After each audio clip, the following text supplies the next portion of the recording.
Good evening. I am Brother Dr. Jeffrey Sterling, Surgeon General, of Alpha Phi Alpha Fraternity Incorporated, and on behalf of our General President, Brother Willis Lanzas III.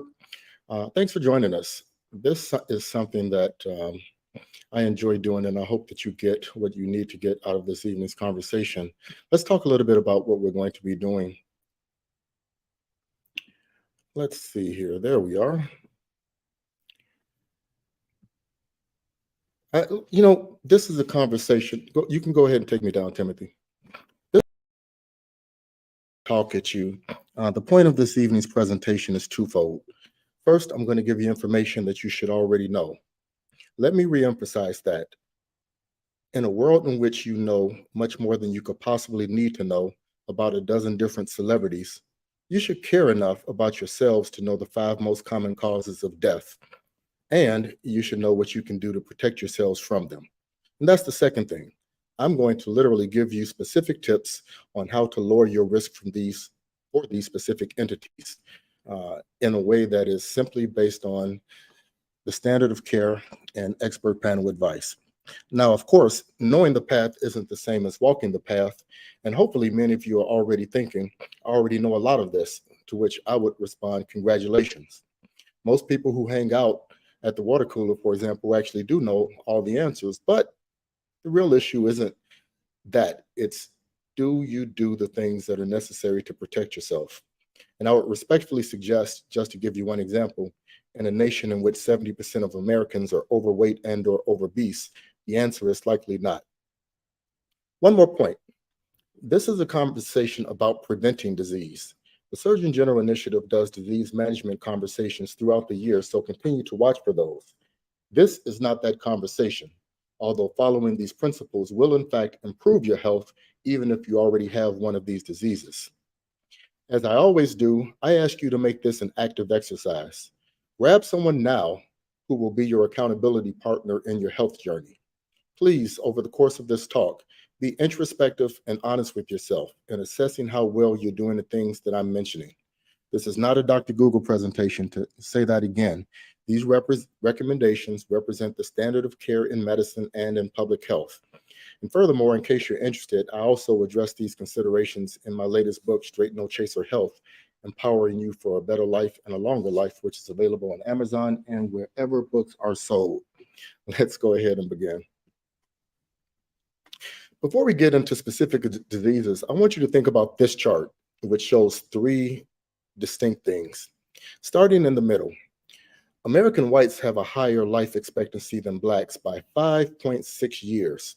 That's all I'm going to say about that, because this is definitely a topic of a future conversation that I'll bring to you. The second thing that this chart shows is that women in general of all races have a higher life expectancy at birth than men by 5.9 years. Partially, we can infer that this is due to better adherence to a lot of what I'll be discussing this evening, and the fact that unless there's a trauma or other emergency, men really don't tend to engage the healthcare system until their mid-40s. Furthermore, there's simply no routine healthcare analogy for men in the way that women engage their OB/GYN docs early and often and over the course of their lives.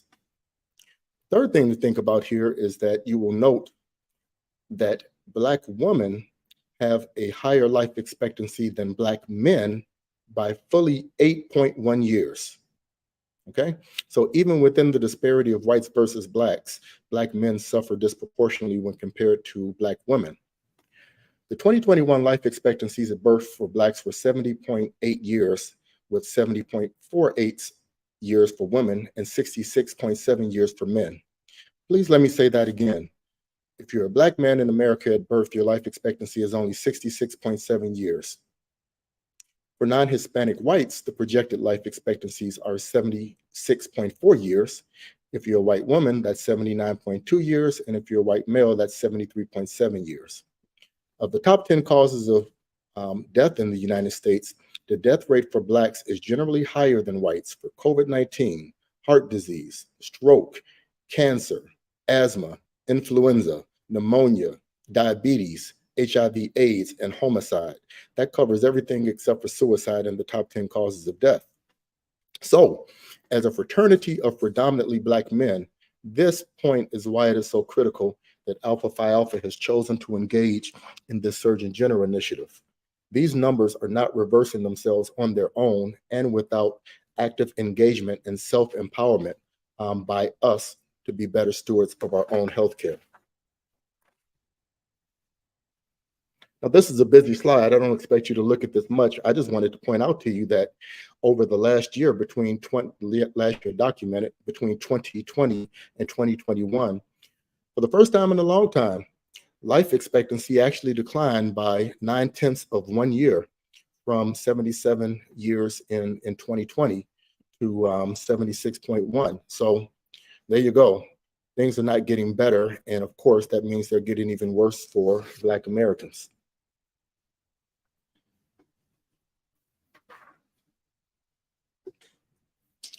According to the World Health Organization, approximately half of all premature deaths, which are defined as deaths before the age of 80 in the United States, are caused by preventable causes. Behavioral factors, meaning things that we do, cause about 35% of these premature deaths, and metabolic factors and environmental factors contribute another 29 and 7% respectively. But that first point is the one I really want to emphasize. 35% of our premature deaths are under our control and due to things that we do. Let's be clear. Identifying preventable causes of death and eliminating existing unhealthy behaviors such as poor diet, inadequate activity and exercise, and excessive tobacco and alcohol use make a huge difference in both the quality and the quantity of your life. So let's get to the 5 things that are killing us. Strokes are killing over 446 Americans every day. And if that's mind-boggling to you, just consider the fact that it's only the 5th leading cause of death in the United States. So now let's talk about this. Let's give you some concrete tips. Here are 6 things that you should already know that promote both good health in general, but also specific achievable measures to reduce your health. There, in fact, are other considerations, but my focus is always going to be on things that you can control. So those of you out there with sleep apnea and like atrial fibrillation, which contributes to 20% of acute ischemic stroke, that's being dealt, relatively speaking, a bad hand. This is focusing on things that we can control. So in terms of a tip that's going to govern all of these conversations, allow me to speak to you in lay terms on this. One constant in this conversations is that you generally would do better by closing your mouth and getting off your backside. So as we go through these, watch how often those considerations help you avoid the top 5 causes of death. So let's go through some of these tips that I have here. Regarding smoking cessation, if any of you are still out there smoking, and of course you are because everybody's smoking cigars these days, as if one large cigar isn't the equivalent of an entire pack of cigarettes. That's a different conversation. 95% of the quit attempts that people make on their own without medicine fail. Okay? This isn't an endorsement of any medication that I'm about to discuss, but it's just a statement of fact. If you're still a smoker and you haven't heard of Chantix, you need to have a conversation with your primary physician. That particular medication is targeted therapy for smoking because it blocks nicotine receptors in your brain.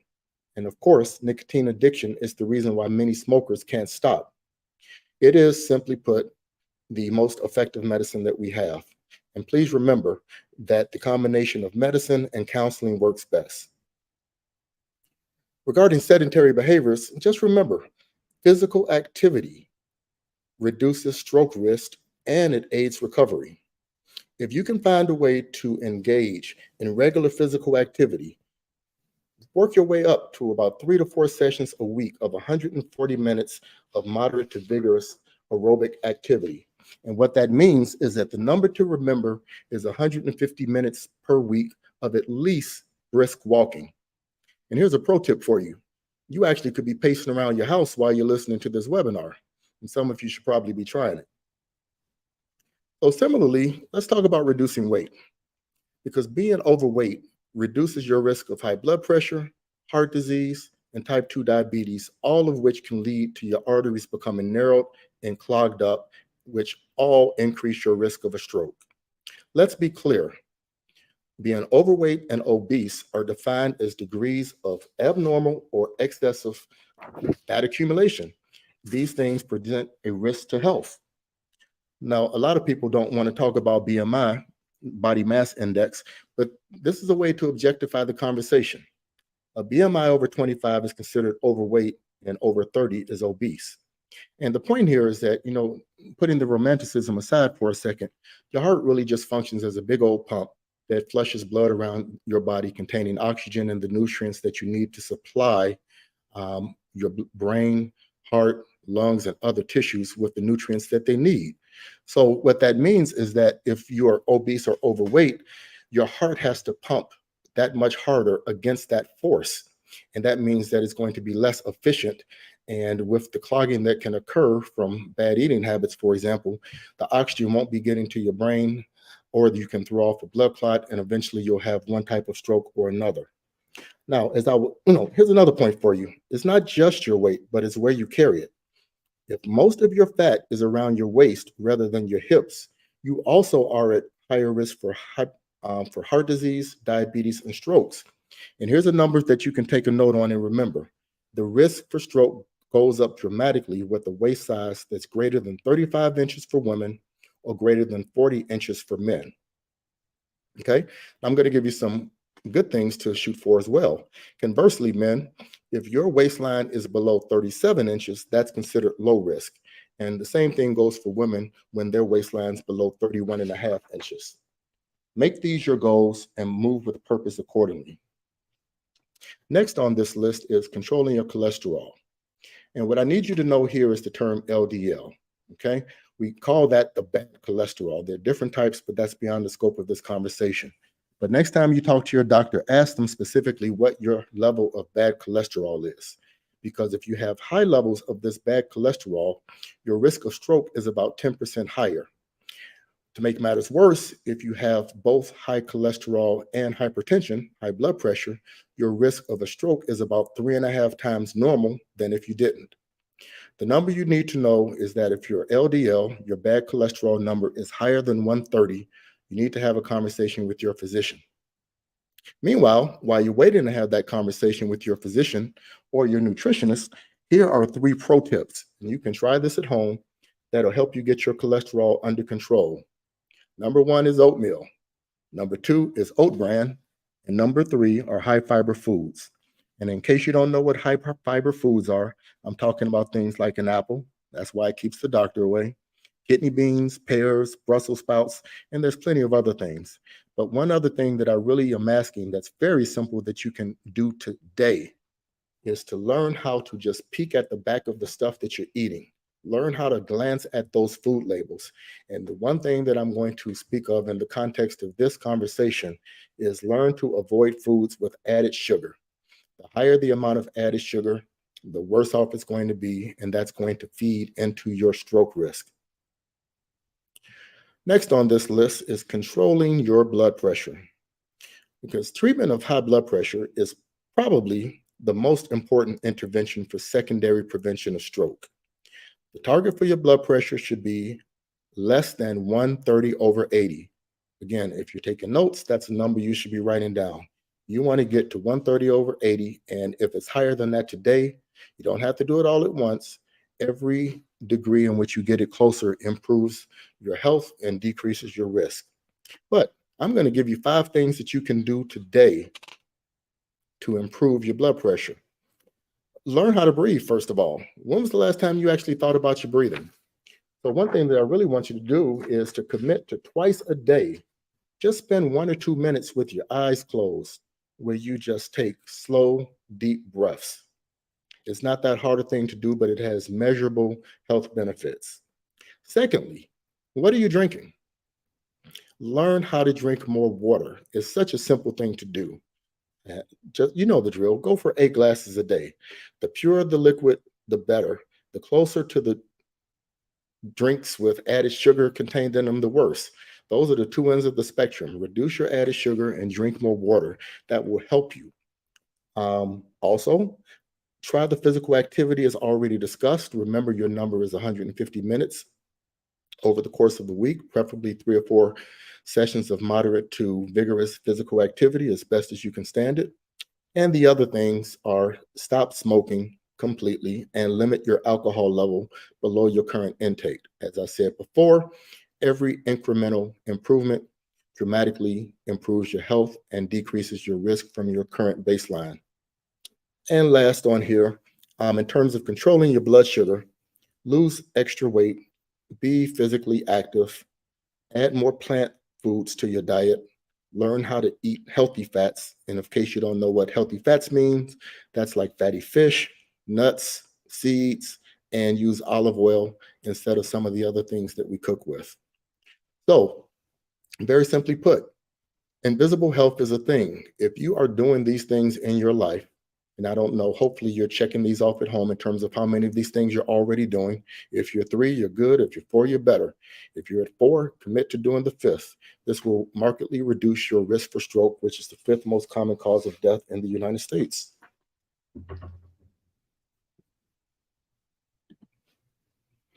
Number 4, in the United States, unintentional injuries are actually the leading cause of death in everyone, including kids below age 45. These, I should say, kill over 616 of us every day.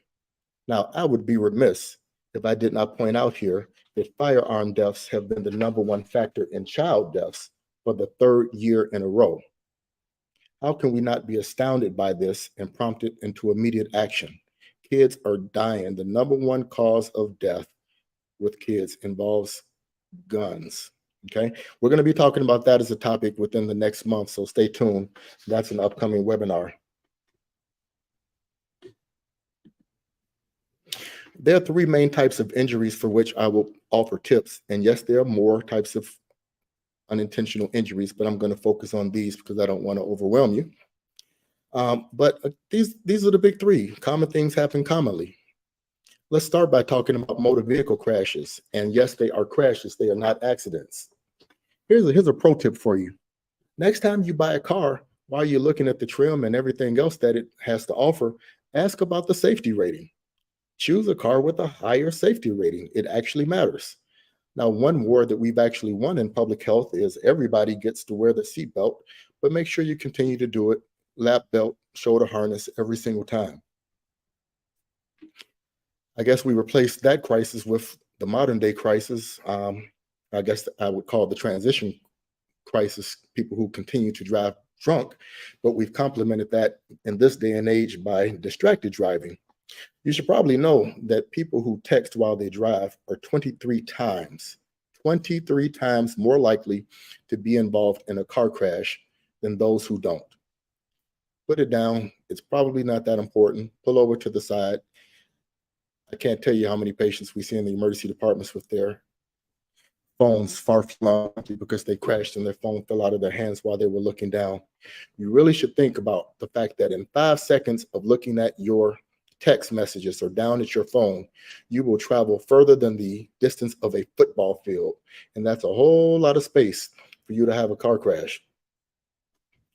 Next up, regarding household accidents, you know the routine, right? Cover your outlets, cover all the wires, get a smoke detector and fire alarm, check the batteries regularly.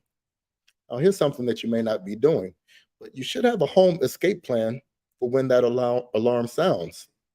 And that should be an escape plan for every bedroom in your house.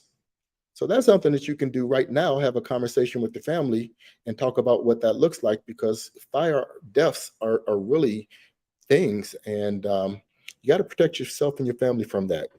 Now, here's a question for you to think through. Do you have in your house a home first aid kit? You don't really need to even know what's in the first aid kit. Just have one, because they've already been formulated to have the things that you really need. And some of the simple measures that are found in home first aid kits really can save your life. So make that investment and just have it around. Now, let me offer you a pro tip, because the most important piece of equipment that you can have in your home, in my humble opinion, is actually a home defibrillator. Now, I'll venture a bet that there aren't many people who are listening to this that actually have that, but take some time and figure that out, because it will directly save someone in your family's life if you have one, instead of having to wait for the paramedics to come or spending the time panically driving to the emergency department. If you get a home defibrillator and learn how to use it, it can and will save a life under these conditions that require the use of a defibrillator. Along those same lines, let me ask you this question. Does everyone in your family know how to perform CPR? When was the last time you practiced it? These are the types of conversations that you need to have when unintentional injuries try to take out members of your family. So keep that in mind. And again, I mentioned the thing about firearms and kids. Please be safe. Lock away your firearms. And if you haven't done it already, regardless of their age, have a conversation with everyone in your family, going all the way down to kids, as little as they may be. Teach them how to dial 911. Do that as soon as possible if you haven't. It actually matters. They don't know how to explain anything, but if you dial 911 and nobody's talking, you'll prompt the type of response that can save a life. Now, in terms of workplace injuries, fatigue, stress, and mental distractions are the top three causes of workplace injuries. I always joke with people and ask, like, who's most likely to die from a scuba diving accident? And of course, the answer is experienced scuba divers. The point to be made there is the same as at your job. If you have the type of job that commonly produces workplace injuries, as soon as you get comfortable at that job, your risk has just escalated. So learn your safety protocols and you can avoid a lot of what is threatening you at your workplace. And certainly for those who work in hospitals and other healthcare settings, we know all too well about needle sticks and hepatitis and contracting HIV. So there's a wide variety of workplace injuries, not just coal miners or laborers that have to lift everything, heavy things and throw out their backs, for example. You knew this was coming, right? COVID-19, we're in the midst of another surge, yet another surge. Folks, COVID is not here to play. Life finds a way, and COVID is an organism that is seeking to stay alive. It is still 100 degrees daily in many parts of the country. So much for the so-called respiratory season that we thought was required in order for COVID to flourish. It's here, it's going to be here. The number of COVID deaths translates to about 1,142 per day on average over the course of a year. And just to draw an analogy, remember, we're over 100 years out from the influenza pandemic, and that disease is still causing 35,000, deaths a year. You are going to have to live in the world of COVID because there's a significant ongoing risk that you can die in the world of COVID. And we all have been touched over the last several years. So this is going to continue to be here. So don't stop me if you've heard this before, because I'm going to tell you again. Here are the prevention tips that I want you to focus on. And there's some things here that we really don't talk about as much as we could, but we're going to do it for just a moment here. Number one, social distancing is at the top. Learn how to protect your space. I would venture a guess that many of you can learn how to live your lives outside of 6 feet of whoever you're talking to at any given point in time. 6 feet is a safe distance, although through inhaling aerosol particles that spread away from an infected person, they can actually spread the reach past 6 feet. And they can stay aerosolized for up to 6 hours. So this is why you've heard us talk about the greater risk of indoor events, because 6 feet is a good standard, but it is not the entirety of the conversation. So move with purpose. Just see if it is reasonable and not uncomfortable to not be in someone's face, because you just never know, particularly in a time like now with another surge. Now, what is it that you don't know at this point about masks? Combined, the surgical masks are well over 90% effective. And in high-risk scenarios, you may have recalled that we talked about double masking with different types of materials is even better. As you know, as you've heard, N95 masks are still the best, but their use is, again, recommended for healthcare professionals because, you really don't need that level of protection if you aren't in someone's face all day, every day, as we are in hospitals and other healthcare settings. The KN95 mask and surgical mask really are the best options for the public, and they'll save you money and be an efficient use of your money. They offer the next highest level of protection. And if you're walking around with a designer cloth mask, that's fine. It's better than nothing, but it does provide you less protection. So, who needs to mask? I get this question all the time. Masking is especially important if you're high risk based on your health, for example, if you're obese or elderly, or based on your immune system. It's also important if you're in a high risk scenario, such as if you're indoors with a lot of people, or if you're around those in a high COVID infection area. Or, and this is an important one because we tend not to think about this, if you live or care for someone similarly at risk, then you probably should put on a mask. You're not doing it for you, you're doing it for them. So don't be surprised if you see me and I don't have a mask because I'm a physician and I work in an emergency department where I diagnose people with COVID these days, literally every single day. So don't look at me like I'm weird. I'm actually doing this to protect you. Take that same mentality and decide to protect someone else who may be high risk that you care about. Next up is the next conversation on COVID vaccines. Bottom line here is that the COVID vaccines are approximately 90% effective in preventing symptomatic infection, severe illness, and death. Yes, they prevent symptomatic infections, but they are much more important. You take the vaccines not just to prevent you from getting the disease, you take the vaccines to stop you from dying from the disease. That is a distinction with a difference. Please understand that. If you catch COVID, your response shouldn't be, well, I took the vaccine and I caught it anyway. Your response really should be, thank God I took the vaccine because I can be reasonably assured that I'm not going to die from it.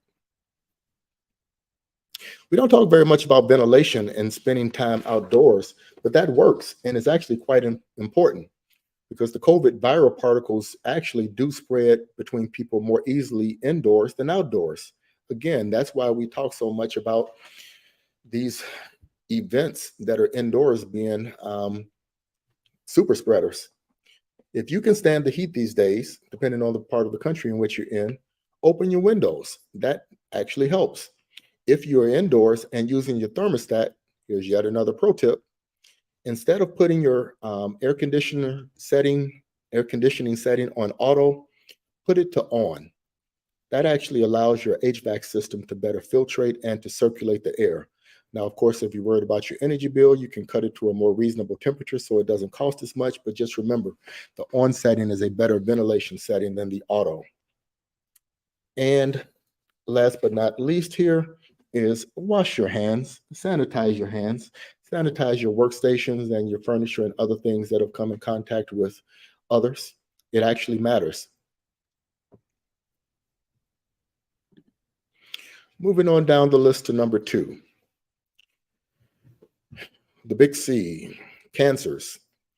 Cancers are killing over 1,658 Americans a day. With there being so many different causes of cancer, yes, there's nuance between causes that's beyond the scope of this conversation. But let's discuss some basic self-help strategies that lower your cancer risk across the board. So here's a few. If you're doing all of these things, you're going to be much better off than otherwise. Number 1, we've talked about this part. Avoid tobacco in all of its forms. We're going to talk about diet momentarily. But look, what I want you to do is to avoid the midday sun. Let's just jump down there to the 5th bullet point. And that means particularly if you're in the South, between 10 a.m. and 4 p.m., that's the time where those UV lights are going to be most treacherous on your skin.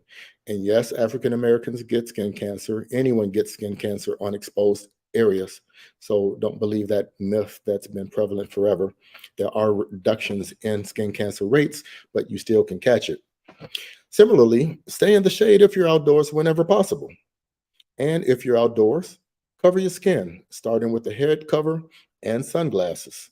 Sunglasses are pretty good. If you're listening to this conversation from Phoenix, Arizona, you should probably know that failure to wear sunglasses in that type of heat results in the highest percentage of cataracts in the country.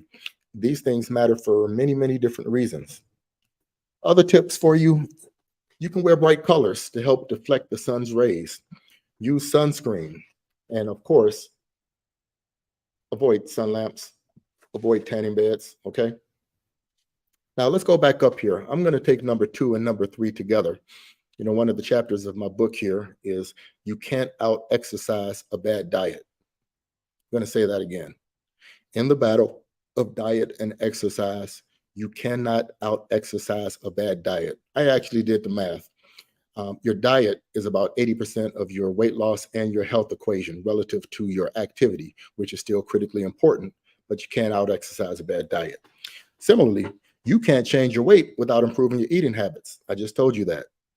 And in terms of your eating habits, you can't change your habits until you change your relationship with food. I'm going to say that one more time.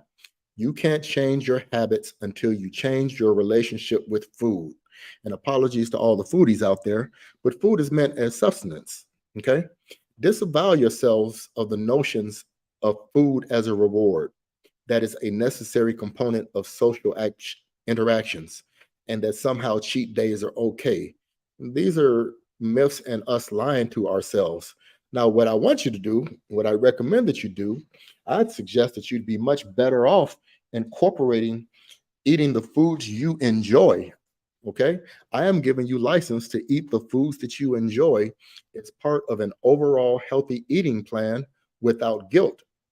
So eat what you like inside of a healthy eating plan, which means you have to be mindful about the totality of what goes in your mouth. Another chapter, everything that goes in your mouth either hurts or harms you.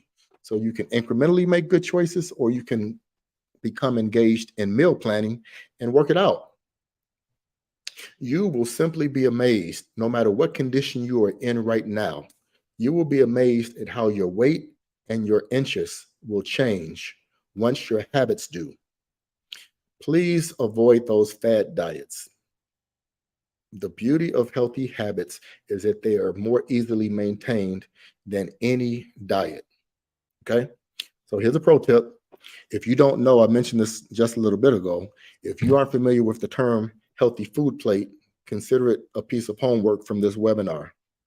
If you govern yourself and your eating habits by what's called a healthy food plate, a healthy eating plate, it will make a big difference. And I am going to talk a little bit about diet coming up, but that's that for now. In terms of vaccinations down there, this is a different conversation than you may think I'm getting at you with, because we're talking about cancer. So there's 2 things in particular I want to mention here. Number 1, hepatitis B can actually specifically increase the risk of developing liver cancer. Now, if you are, let me get your attention on this one. If you are having sex with more than one partner, or if you are partners with someone who is also having sex with more than one individual, or if you have had a sexually transmitted infection, you are at significantly increased risk for liver cancer through hepatitis. Similarly, if you inject illegal drugs, or if you are a man having sex with another man, or if you are a healthcare or public safety worker who might have contact with infected blood or bodily fluids, I'm talking to you here. You need to ask your primary care physician or other healthcare provider about hepatitis. Are you being tested? Have you been vaccinated? Ask them to stage your risk and actions that you can take. It doesn't stop there. There's another vaccination. Many of you out there have heard of HPV, which stands for human papillomavirus. HPV is something that you got to get with this program. This is relatively new in these conversations, but it produces a cancer that is literally a sexually transmitted infection. And I'm talking specifically about cervical cancer. There are always exceptions to these things, but now we call cervical cancer a sexually transmitted infection. But it doesn't stop there. There are other genital and certain cancers of the head and neck that are also produced by HPV. So, you probably didn't know this part. If you have someone within your reach between ages 9 and 45, you should be familiar with the vaccine called Gardasil. This vaccination could literally eradicate cervical cancer if it was universally used and given to a generation of children, for example, before they became sexually active. This vaccination is unique amongst vaccines in that, yes, it could literally eradicate this disease, which just happens to be more than a sexually transmitted infection, but cervical cancer itself. And last on this list, we're talking about avoiding specific risky behaviors. If you have HIV or AIDS, you have a higher risk of cancers of the anus, the liver, and the lungs. We just talked about HPV. So the message here is obvious. Safe sex reduces risk substantially. Now, some of us consider discussing the so-called body count as a taboo conversation to have with your sexual partner. Folks, that's to your own detriment. The risk of these cancers is dramatically increased based on the number of lifetime sexual partners. So you might want to have a conversation with someone that you're laying down with and have an honest conversation and determine what ways you want to protect yourself. Even if it's not your fault, it's still your responsibility. Knowledge is health.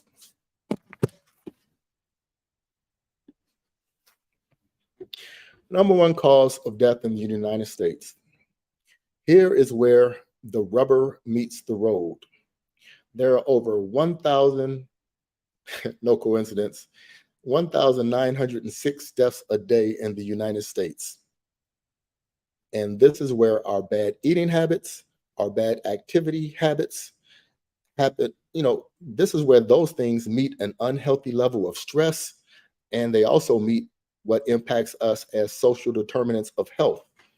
It's fair to describe this data point as a perversion of the American way of life, but that's a different topic for a different time. The issue at hand here is, how do you best navigate the risk that heart disease represents? We've discussed avoiding tobacco, being physically active, and maintaining a healthy weight.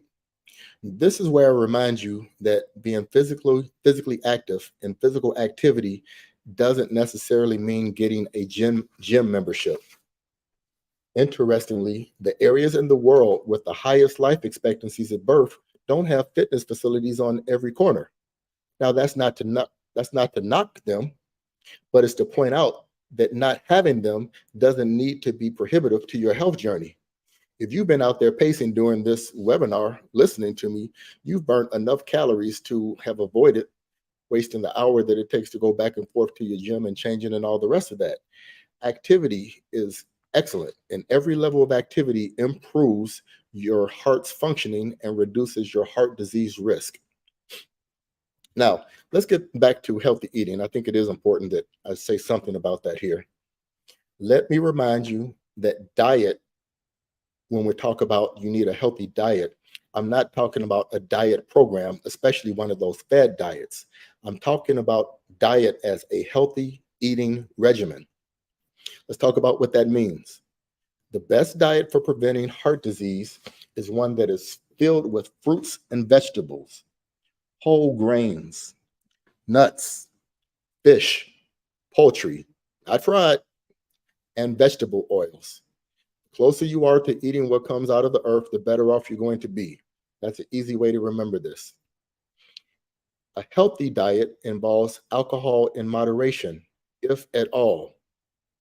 A healthy diet goes easy on red meats, and it eliminates processed meats as much as possible. We know processed meats cause cancer. Okay. A healthy diet goes easy on refined carbohydrates, foods and beverages that have added sugar. Remember to look at those labels for added sugar and try something else. A healthy diet goes easy on sodiums and foods with trans fats. It's something that you'll see if you just look at a food label. Now, for those of you, somebody out there is smart enough to know that if there is a diet that you want to take, there actually is one, and it's called the Mediterranean diet. If you want a diet, look that one up, because it actually easily, in fact, produces the best long-term outcomes amongst diet regimens that people want to take. I'm going to say just a little bit here. All of these are in the context of heart disease, but believe it or not, what we call quality sleep is in the eye, no pun intended, of the beholder. You know, your satisfaction with the amount of sleep that you got plays a large role in your sleep health. Because if you felt like you got a good night's sleep, you're going to be more energetic. You're going to release the endogenous endorphins. Those are chemicals in your body, hormones that make you feel happy, make you feel better, make you more productive. Getting a good night's sleep is an important thing to do. And we have had plenty of conversations about good sleep. I will refer you to the Alpha channel, um, Sphinx TV on YouTube. There's so many tips available to you about things that you can do to improve your quality of sleep. And let's talk about managing stress. We've had some wonderful webinars as well on managing stress. And I want to remind you again that when I think about managing stress, there are three components to it. Number one is stress avoidance. If something or someone is bringing you drama, remove it. If you don't get exposed to it, then you never have to experience it. That is the best way I can think of to manage stress. Cut it and cut it quick. Okay. Secondly, is that you will build your armor by engaging in a level of stress tolerance, meaning that, as Jay-Z said, wipe the dirt off your shoulder, or you can think about it as water off a duck's back. Yeah, if you hold a duck underwater forever, it might drown, but if you learn how to let the water roll off your back, then it won't affect you as much. Don't sweat the small stuff is another way of saying it. Increase your stress tolerance. And the third part of stress management really is stress management itself. How do you handle situations that are out of control? I refer you to something that's called a stress response curve. And simply put, your performance actually optimizes with a certain amount of stress. So you can be stirred into productivity, but if too much stress is present, then it can choke you into diminishing returns and inactivity. So you have to learn how to ride the wave of stress and optimize what you're exposed to without letting it choke you off. And the way to do that is to learn how to manage the situation. And just consider, if you will, if you're a pilot or a police officer or an emergency physician, for example, the first time you engage in a serious setting in any one of those things, it may be a hell of a lot more stressful than the 10th or 20th time that you put yourself in that environment. That's because of successful stress management techniques. You can do that in the settings that produce stress in your life. And stress kills, and that's what we mean in the setting of heart disease. Avoid it, tolerate it, and manage it. So here we are. 5 leading causes of death: heart disease, cancer, COVID-19, COVID-20, COVID-21, etc., unintentional injuries, and stroke. I hope that you've taken notes. I hope that you feel like you have some tips that can empower you to do better for yourself and the ones that you love. It is important to know what's out there trying to cure you, okay? Avoid those things. If it doesn't reach you, it can't get you. Like Muhammad Ali said, I won't paraphrase him, but you know what I'm talking about. So that brings us to the end of the conversation. And as always, I would be remiss if I didn't thank the Deputy Surgeon Generals that do the work every other week in bringing these seminars to you. They are listed here. And in case you didn't know, yes, we cover topics of dental health, family health, mental health, public health, healthcare disparities, and tropical health. So here is what we have coming up for the rest of the year. We're going to be engaged in some fitness fundamentals in 2 weeks. And then we're going to have that conversation on gun violence and produce some solutions for it. We're going to be talking about travel and what you need to prepare for the holiday season if you plan on getting in the air and going abroad or elsewhere. We again are going to provide you with an update on the diseases that are out for you in the so-called respiratory season on November 9th. And we're going to, between the holidays, talk about mental health. And finally, for our last event of the year, we'll have our annual Surgeon General Roundtable where we will talk about the things that are important to us to have you know. So that being said, if you allow, let me just take a step back here. I just want to ask you to think of your loved ones, because there really isn't anyone who's listening who hasn't had family members affected by one of these leading causes of death. Yes, life and death occurs, But at life's end, we really want to be able to say that we lived as long and as happily as our genes and our minds will allow, or at least we gave ourselves the best opportunity to do so. I really want you to stop the practice of performing your life like a butterfly fluttering around, hoping to find something randomly to pollinate. I always talk about health self empowerment. It represents a mindset in which you take the steering wheel of your life and determine where it goes. So much of these causes of death, as I mentioned, 35% or so, so much is foreseeable and preventable. What's really left is whether you, already knowing what to do, will implement the strategies that are proven to reduce your pain and suffering throughout your life.